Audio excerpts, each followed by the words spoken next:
COVID-19 has affected everyone differently. It's important to hear from other people who may be different from you so that you can understand what others are going through and also learn from them. Empathizing with others allows you to grow emotionally and make a better connection to that person. My name is Danica, and I am an assistant principal in the Boston Public Schools. My name is Jair Rogers. I go to Match High School, and I'm going to 11th grade right now. My name is Rachel Scarrett. I'm the head of school at Boston Latin School. I'm Melissa Soto Figueroa, and I'm a teacher by profession. My name's Sue, and I'm a professor at Wellesley College. My name's Steve Hoftak. I am the general manager of the MBTA. My name is Alicia Green. I am a 5th grade teacher at the Curley School in Boston.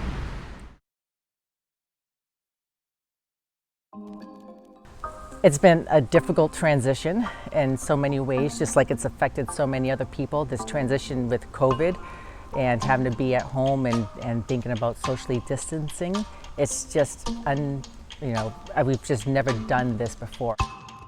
It's affected really every aspect of life. Everything is different right now. Job is different, personal relationships are different.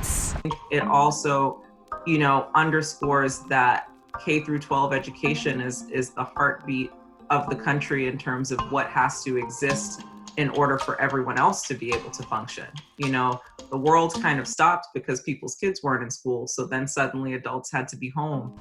Everyone's lives changed, and it was not just like the logistical stuff, like kids learning at home, but there was just like a lot of fear and anxiety about this virus, and people were getting sick, and it was just kind of changing every element of like how we were interacting with other people, like our friends and our family, and the things that we were doing. So it was a huge change. What has the pandemic revealed about the American education system? It's really brought to light the inequities in our society, and I think one benefit is people are seeing this and people are talking about this, and I'm hopeful that we are getting momentum to change things. In the very early part of COVID, people were kind of saying that, it's a virus that impacts everyone.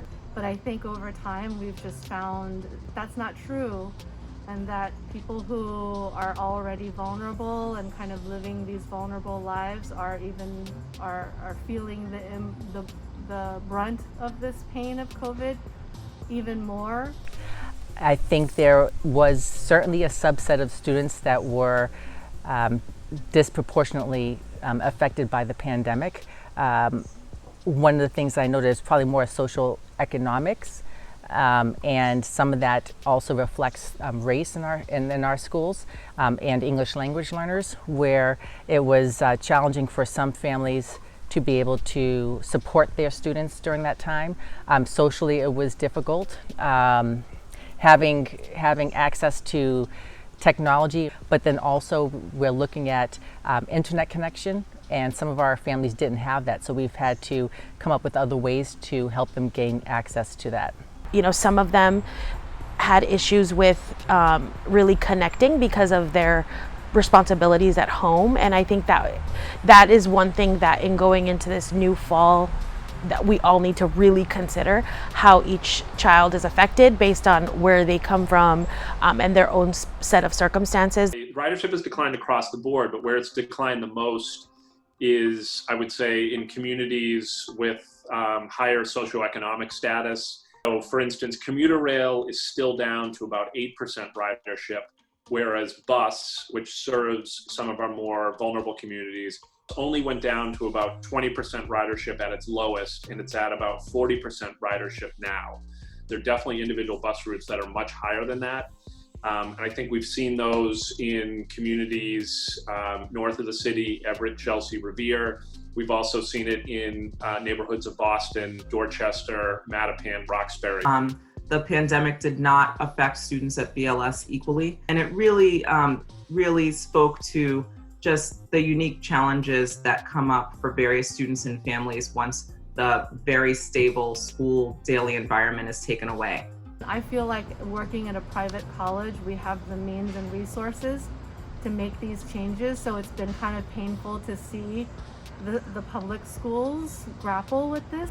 You know, I think that most school districts and educational spaces are just not, you know, they don't have enough resources to be able to make the changes that we need to make to, you know, to make learning and teaching happen safely. So I think where we are lucky here is that our class sizes are so small. So when we had like Zoom classes, I thought they were actually pretty good. Like we were still able to discuss. So I think that like at a public school, I couldn't imagine how to actually really have like a classroom setting, because it's just not feasible with that big of a group. So I think that's like a real privilege that kids at our school have been able to take advantage of. It's really changed our view of what success is, and I think it's, especially in education, boiled it down to what's important. And it highlighted that, you know, number one, kids have to be safe and healthy before anything else. And then after that, the social emotional learning piece. To be successful, you have to be adaptive. But I do think measuring success and the indicators by which we do that have to shift. And that students feeling healthy and well and optimistic, as well as their families and our staff, is probably the biggest measure. Success used to be, to me, if you have a goal, you can achieve it. You achieve it as like a simple common goal, like straightforward. Now it's an idea of complexity, like what things you want to achieve and how long is that going to take you, and is my goal really achievable? COVID in one word is very unexpected. It's mysterious, I guess. Life-changing. I would say revealing. Unrelenting. A struggle. Apocalyptic.